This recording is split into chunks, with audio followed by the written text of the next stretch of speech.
Vote শুধু একটি অধিকার নয়, দেশের গণতন্ত্রের হৃদস্পন্দন। একটি সুষ্ঠু নির্বাচনের মাধ্যমে নিজের ভোটাধিকারের অর্জনের সুযোগ থেকে দেশের মানুষ প্রায় 15 বছর বঞ্চিত। অবশেষে আবারও নানা প্রত্যাশার সঙ্গে ভোটের জন্য স্বপ্ন দেখছে মানুষ। দেশজুড়ে যেন সেই পুরনো নির্বাচনী আমেজ ফিরে এসেছে। পাড়ার অলিগলি থেকে শুরু করে চায়ের দোকানের আড্ডায় আলোচনায় শুরু ভোট। ইতিমধ্যে নির্বাচনী তফসিল ঘোষণা করেছে নির্বাচন কমিশন। দেশের ইতিহাসে প্রথমবারের মতো একই দিনে অনুষ্ঠিত হবে গণভোট ও জাতীয় নির্বাচন। জাতীয় নির্বাচনের ব্যালট সাদা হলেও গণনার সুবিধার্থে গণভোটের ব্যালটের রং হবে গোলাপি। এছাড়া গণভোট ও জাতীয় নির্বাচনের ব্যালট একই বক্সে ফেলা হবে।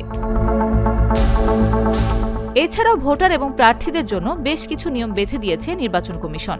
রয়েছে প্রার্থী হওয়ার নানা শর্ত, যেমন নির্বাচনে কোনো প্রার্থী সংশ্লিষ্ট নির্বাচনী এলাকায় প্রদত্ত ভোটের 8 ভাগের 1 ভাগ না পেলে তার জামানত বাজেয়াপ্ত হবে।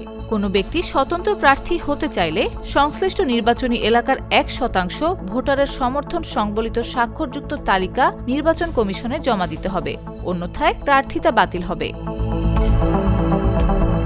কোনো প্রার্থীর যদি ব্যাংক ঋণ থাকে, পাশাপাশি কোনো আর্থিক প্রতিষ্ঠান থেকে ঋণ নিয়ে নিয়মিত কিস্তি পরিশোধ না করলে তার মনোনয়ন বাতিল হবে।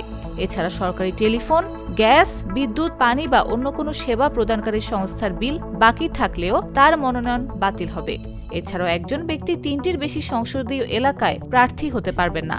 যদি 3টির বেশি আসনে কোনো ব্যক্তি মনোনয়নপত্র কেনেন, তবে সবগুলো বাতিল হবে। পাশাপাশি সংসদ সদস্য পদে প্রার্থী হতে গেলে মেয়র, চেয়ারম্যান সহ অন্যান্য লাভজনক পদ ছাড়তে হবে। নির্বাচনী প্রচারণাতেও মানতে হবে বেশ কিছু নিয়ম। কোনো প্রার্থী জনসভা করতে চাইলে প্রস্তাবিত সভার কমপক্ষে 24 ঘণ্টা আগে জনসভার স্থান এবং সময় সম্পর্কে স্থানীয় পুলিশ কর্তৃপক্ষকে অবহিত করতে হবে।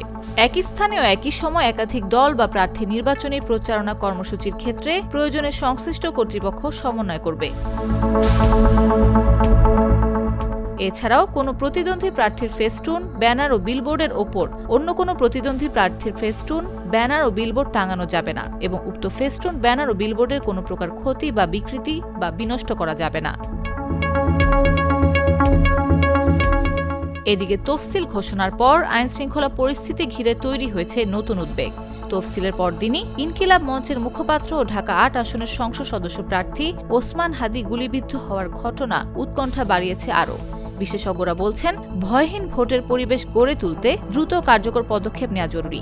অবৈধ অস্ত্রধারী ও চিহ্নিত সন্ত্রাসীদের বিরুদ্ধে কঠোর অভিযান চালিয়ে তাদের গ্রেফতার নিশ্চিত না করা গেলে নির্বাচন ঘিরে নিরাপত্তা ঝুঁকি আরও বাড়তে পারে। নিউজ ডেস্ক, জাগো নিউজ।